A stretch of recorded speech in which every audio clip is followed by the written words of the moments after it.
Jinsi ya kuitabiri kesho yako kwa kuitumia leo yako. Habari, naitwa Dr. Jacob Kambarage Mwananyunyi. Ninawasaidia vijana wa Kitanzania kuweza kuzitimiza ndoto zao pamoja na malengo yao makubwa katika maisha yao kupitia kuwafundisha eneo la maendeleo binafsi ili waweze kuwa bora kifikra, kijamii pamoja na kiuchumi, kwa sababu naamini kwamba mafanikio ya taifa letu la Tanzania huwa yanaanza na mafanikio ya kijana wa Kitanzania moja moja. Lakini pia nawasaidia wafanyabiashara na wajasiriamali kuweza kuuza bidhaa zao au huduma zao mtandaoni bila kufungua midomo yao na kufunga mauzo kwa kufungua midomo yao. Kabla sijaendelea, basi naomba uweze kusubscribe channel hii ili uweze kuwa wa kwanza kuweza kupata notification pale ambapo nitakuwa ninaachilia video hizi katika mtandao. Ukweli ni kwamba hauhitaji mganga ili uweze kuitabiri kesho yako, wala hauhitaji sijui ulale Mungu akuoneshe maono ili uweze kuitabiri kesho yake. Hapana, unachokihitaji ni wewe kuweza kuiangalia leo yako. Ukweli ni kwamba watu wengi kwenye vichwa vyetu tumeshatengeneza zile picha ambazo tunahitaji tuweze kuwa baada ya miaka 5 au 10 kutoka sasa. Lakini shida ni kwamba, je, swala kujiuliza, ile picha ambayo umeona kwenye kichwa chako unaifanyia kazi au unayaishi yale mambo ambayo yatakufanya wewe uweze kuiona hiyo picha katika uhalisia wako? Hilo ni swala ambalo inabidi uweze kujiuliza. Kama ni ndio, basi inabidi uweze kuongeza juhudi, uzidi kufanya zaidi yale mambo ambayo yanakuweka karibu zaidi na kesho yako. Kama ni hapana, basi inabidi uweze kubadilisha maisha yako ili kusudi uanze kufanya yale mambo ambayo yatakuweka karibu zaidi na kesho yako. Mambo ya muhimu sana na kwenda kuwazungumza hapa ni mambo ambayo inabidi uweze kutega masikio kwa makini sana, kwa sababu kama ukishindwa kuyazingatia na kuyafanya katika hii leo yako, itakuwa ni ngumu sana wewe kuweza kuigusa hiyo ndoto, kuyagusa hayo malengo ambayo umeweza kuyaweka miaka 5 au 10 kutoka sasa. Nina vitu takribani kama 5 hivi, lakini nitaanza na kitu cha 5. Kitu cha kwanza ndicho cha muhimu zaidi, hivyo twende pamoja. Kitu cha 5 kinasema hivi: ni vitu gani ambavyo unavirudia kila siku katika maisha yako? Vile vitu ambavyo unavirudia kila siku katika maisha yako vina mchango mkubwa sana wa kuweza kukufanya wewe uweze kuitabiri kesho yako ambayo unaitamani kuweza kufikia. Kama utakuwa ni mtu ambaye unarudisha vitu ambavyo kiuhalisia vinakuweka nyuma au vinakurudisha nyuma kuweza kufika pale ambapo unahitaji kuweza kufika, basi hiyo kesho yako au hayo maono ambayo ulikuwa nayo yatakuwa ni ndoto ambayo itabidi ukalale tena uyote tena ili uweze kuifanikisha.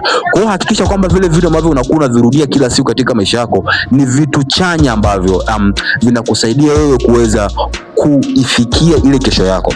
Inabidi uweze kukijua kitu kimoja ambacho nitakwambia hapa, ambacho watu wazima wengi huwa wakijui na huwa wanakuja kukigundua kifikisha miaka 40 mpaka 50. Kitu hicho tunakiita LOP, yani language of possibility, ni lugha ya uwezekano. Lugha ya uwezekano huwa inaanzia kuanzia namna ambavyo unakuwa unatamka kwenye maisha yako, lakini pia huwa inaanzia kwenye namna ambavyo unakuwa unatekeleza mambo yako.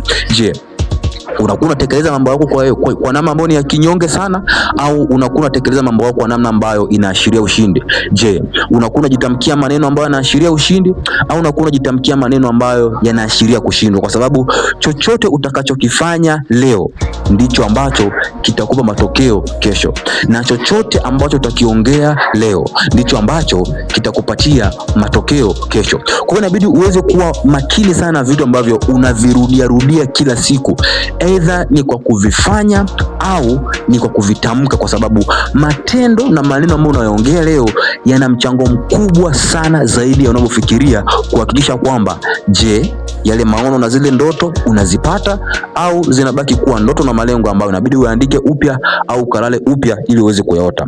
Kitu cha 4 ni watu ambao unakaa nao, yani watu ambao wanakuzunguka katika maisha yako. Ukweli ni kwamba 90% ya watu ambao wanakuzunguka katika maisha yako ni watu ambao wana mchango mkubwa sana wa kubadilisha maisha yako katika hali ambayo ni hasi au katika hali ambayo ni chanya. Kwa hiyo inabidi uweze kuwa selective. Je, watu ambao unachangamana nao ni watu ambao wanakuvuta uweze kufika juu, au ni watu ambao wanakushusha chini kabisa usiweze kupata kitu ambacho unakitaka katika maisha yako. Kama ndivyo sivyo, basi inabidi uweze kubadilisha watu ambao wanakuzunguka katika maisha yako haraka sana, kwa sababu hao watu wanaweza wakaifuta ile kesho ambayo unaitaka katika maisha yako. Hivyo hakikisha unachagua watu ambao wanakupa hamasa ya kuweza kufanya vizuri, wanakupa hamasa ya kukufanya uweze kuwa bora, wanakupa hamasa, wanakupa challenge za kukusababisha wewe uweze kuchukua hatua za kimkakati za kuweza kufika pale ambapo unahitaji kuweza kufika. Kitu cha tatu ni nidhamu, yani discipline.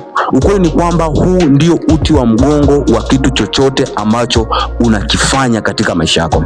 Nidhamu ni daraja ambalo linakuunganisha kati ya sehemu ulipo na sehemu ambapo unatamani kuweza kufika.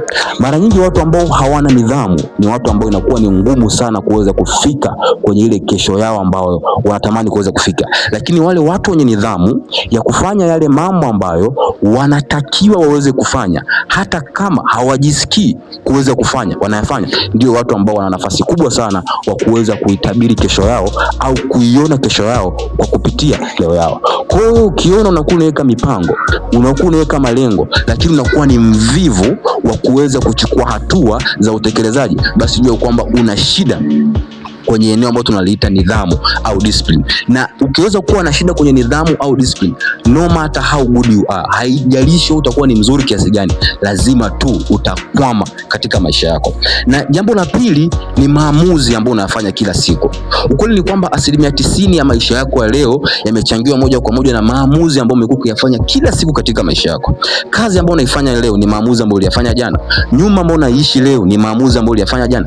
Kila kitu ambacho unakifanya leo ni matokeo ya maamuzi ambayo ulikuwa umeyafanya wakati uliopita. Manake nini? Manake ni kwamba kama utakuwa una uwezo wa kufanya maamuzi mazuri leo hii, yana uwezo mkubwa sana kuweza kuchangia kwa kiwango chanya katika kesho nzuri au picha nzuri ya kesho ambayo unatamani kuweza kuipata miaka 5 au 10 kutoka sasa. Lakini ukiwa ni mtu ambaye kila maamuzi ambayo unayafanya ni maamuzi ambayo unajutia, aisee ndugu yangu, hao ni maamuzi ambayo yatakugharimu sana. Kwa hakikisha kila siku unaenda kwa Mungu unakuwa ni mtu ambaye unafanya maamuzi mazuri ambayo yanakuweka karibu zaidi na eneo ambalo unahitaji kuweza kufika katika maisha yako. Kumbuka kwamba kila maamuzi ambayo unayafanya katika maisha yako yanatengeneza matokeo mawili. Aidha yanakufanya wewe uweze kulia kesho, au yanakufanya wewe uweze kujishukuru wewe na Mungu wako kutokana na maamuzi ambayo uliyafanya jana. Kwa kuwa makini sana na sehemu za maamuzi yako. Na sehemu muhimu zaidi, hii ni sehemu ya kwanza ambayo inabidi uweze kunisikiza kwa makini sana, ni sehemu ya habits au tabia zako. Je, tabia zako za kila siku zinakufanya uweze kuwa yule mtu bora ambaye unatamani uweze kuwa kesho? Je, tabia zako za kila siku zinakupa hamasa ya wewe kuweza kuwa bora katika kesho yako? Kama ndivyo sivyo, basi jua kwamba unahitaji kuweza kubadilisha tabia zako haraka sana.